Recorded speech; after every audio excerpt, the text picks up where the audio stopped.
Sir हमें राम जी का नाम देने में कोई आपत्ति नहीं। सर आपत्ति क्यों? रोज सुबह हम राम जी का नाम लेकर शुरुआत करते हैं, पर शायद राम जी इनके साथ नहीं है, नहीं तो 400 पार का नारा सही होता, गलत नहीं ठहरता। लोग समझते हैं सरकार की जिम्मेदारी है, गांधी जी का नाम है। सर आपके मेरे जेब में जो पैसा उसमें भी गांधी जी का फोटो है, उससे भरोसा मिलता है, ताकत मिलती है। 1977 में पहली बार किसी राज्य शासन ने ईजीएस को कानूनी दर्जा प्रदान किया। उस वक्त मेरे दादाजी वसंत दादा पाटिल जी महाराष्ट्र के मुख्यमंत्री थे, वो भी सर गांधीयन थे, आप भी सर गांधीयन ही हो। श्री विशाल पाटिल। इस अवसर के लिए धन्यवाद सभापति महोदय। 1964 में पहली बार देश में रोजगार की स्कीम मेरे सांगली जिले में विसापुर में शुरुआत हुई। नारा था 6 दिन काम 1 दिन आराम आणि कामाला योग्य दाम। आप तो जानते हैं सभापति जी, वीसा पागे जी जनक थे इस रोजगार हमी योजना के महाराष्ट्र से। तो रोजगार हमी जो विसापुर में शुरू हुई, उन्हें एकनाथ जी, अमृत सागर जी थे, बाबा साहब पाटिल जी थे, इन्होंने सारों ने पहल की पहली बार 1964 में। ये सारे गांधीयन थे।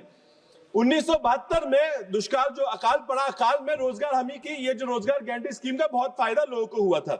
1977 में पहली बार किसी राज्य शासन ने ईजीएस को कानूनी दर्जा प्रदान किया। उस वक्त मेरे दादाजी वसंत दादा पाटिल जी महाराष्ट्र के मुख्यमंत्री थे, वो भी सर गांधीयन थे, आप भी सर गांधीयन ही हो। तो सर जब ईजीएस प्रोग्राम को गांधी जी का नाम दिया गया तो इट वाज ऐप्ट। सब लोग कहते थे अच्छा हुआ, क्यों नहीं। सर गांधी जी के नाम पे एक भरोसा होता है, सर एक लोगों को भरोसा दिलाता है।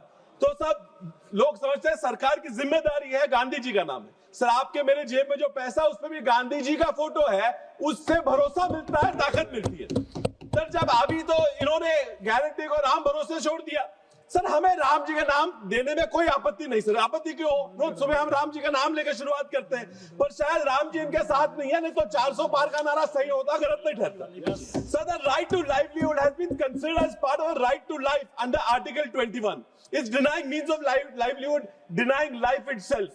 So the Universal Declaration of Human Rights and International Covenant on Economic, Social and Cultural Rights, both of which India has acceded to, recognize the right to work. So in 2011, the United Nations released a global assessment report praising the NREGA and asked, I'm finishing very soon, so I won't take too much of your time. Sir ये मनरेगा ही था जो 2008 में 2020 के corona में इस देश की अर्थव्यवस्था का सपोर्ट किया। चलिए क्यों बदलना चाहते हैं इस एक्ट को? महात्मा जी का नाम क्यों इसमें से निकालना चाहते हैं? Sir I will just, because you want me to conclude with shortage of time, I will just want 2-3 point and I finish them without. Sir the problem, distressing problem bill is खंड 4-5 कहता है कि centre निर्णय करेगा कि कौन राज्य कितना काम मिलेगा। सर खंड 5 कहता है कि सेंटर निर्णय करेगा कौन से गांव में योजना लगाई जाएगी। सर डिमांड हो तो काम, एक गारंटी दिस मनरेगा में है, डिमांड पे काम था, अब आपने बता दिया डिमांड पे नहीं होगा, सेंटर तय करेगा।